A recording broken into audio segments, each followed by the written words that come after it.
Mom, Amanda, Shane, Sean, I love you. Thank you for having me. It's been a pleasure. I know this will bring you much pain, but I will hopefully be in a better place than this shithole. Please, put my body in burial and visit my body. And make sure to make the school feel like shit for bringing you this sorrow. This life was a pleasure, mostly having you guys to pull me through the pain. Hopefully, I become the universe. Seth.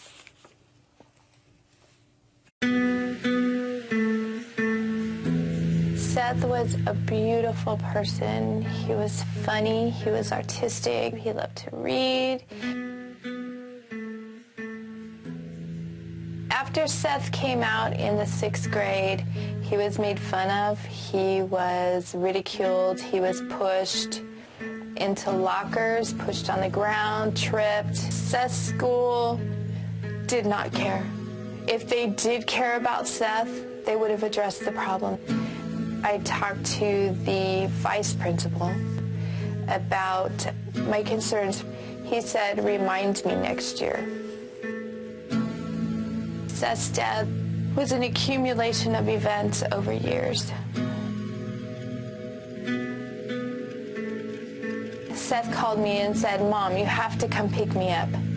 Some boys are trying to beat me up. Seth's little brother, Sean, and I went to pick up Seth. And I did see 3 boys and 1 girl following him. And I could tell he was very frightened. So we went home and we talked for a little while. And he asked to borrow a pen from me. He went outside. And then about 10 minutes later, I went outside and I thought he was picking plums from the tree. So I walked over to go talk to him, and he was hanging from the tree.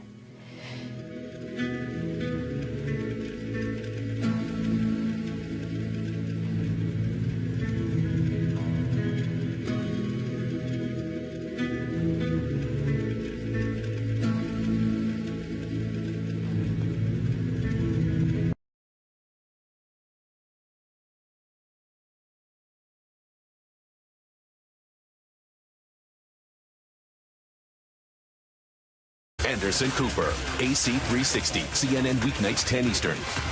We've focused a lot on this program over the years on the problem of bullying and how a lot of us today don't take it seriously enough. Some adults think it's, just a rite of passage, something that all kids go through. But while many kids do go through it, not all of them survive. I want you to meet a little boy named Asher Brown. He lived in Texas. He was 13 years old. And I say was in the past because he shot himself in the head last Thursday. His stepfather found his little body crumpled up at the bottom of a closet. Asher's mom and stepfather say that he was bullied to death, that he killed himself after being constantly harassed by 4 classmates. Picked on, they say, because he was small, because he didn't wear the kind of popular clothes that other kids wore, and because he was gay. Now, they say school officials ignored their repeated complaints. The school district, I should tell you, denies getting any complaints about bullying from anyone, from Asher's family, from students, or from staff members. But we've talked to other parents who say their kids are also being bullied at the school, and they say their complaints are ignored. I talked earlier to Asher's mom and stepfather, David and Amy Trong, and their advocate, Louis Geigerman. Hey, Amy, how are you holding up? I guess as well as can be expected for the situation. I have to do it minute by minute. That's all you can do. I can't.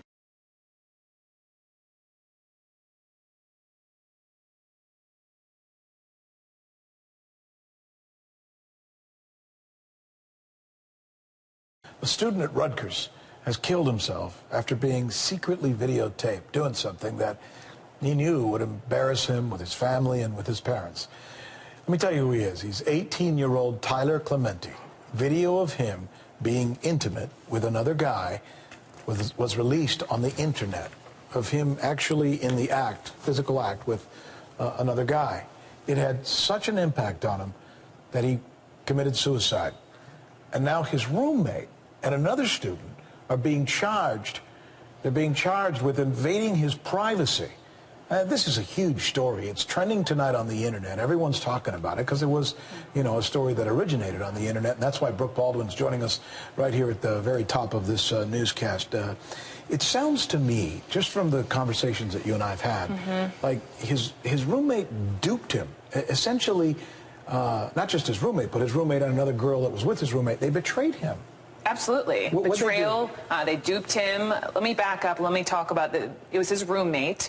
This is Darun Ravi and a young woman, Molly Wee. They took this teeny tiny camera, you know, a webcam. This is just last week. They snuck into this young man's dorm room. This is Tyler Clementi's dorm room. They hid this camera, and as you said, they videotaped him, not just once. I've seen the documents from the DA's office, but twice as he was making out with someone. What they then did is they streamed it live for everybody on the internet to see and to watch. Not only did they do that, but Ravi tweeted about it. Mark, let's roll over to the Twitter board, because what we found, let me just back up. This is a screen grab of his Twitter account. He's since yanked it for a reason you're about to see, but we have a screen grab. I think it was from September 19th. Here we go. Roommate asked for the room till midnight, roommate being Clementi. I went into Molly's room and turned on my webcam. I saw him making out with a dude. Yay.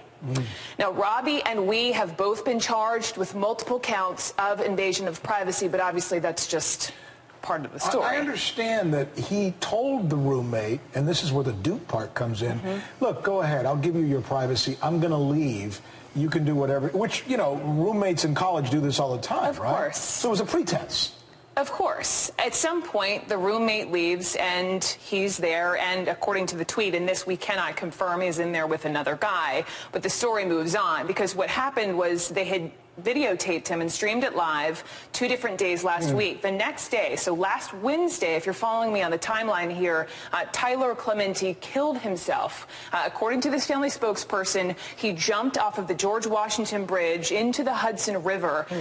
We do know he left his car on the bridge, he left his cell phone, he left his wallet, no letter. But from reports we've seen, he did leave an update. He basically updated his Facebook status. And so we have a screen grab of his Facebook status that says, and I know it's teeny tiny there, but Tyler Clementi jumping off the GW Bridge, sorry. That was his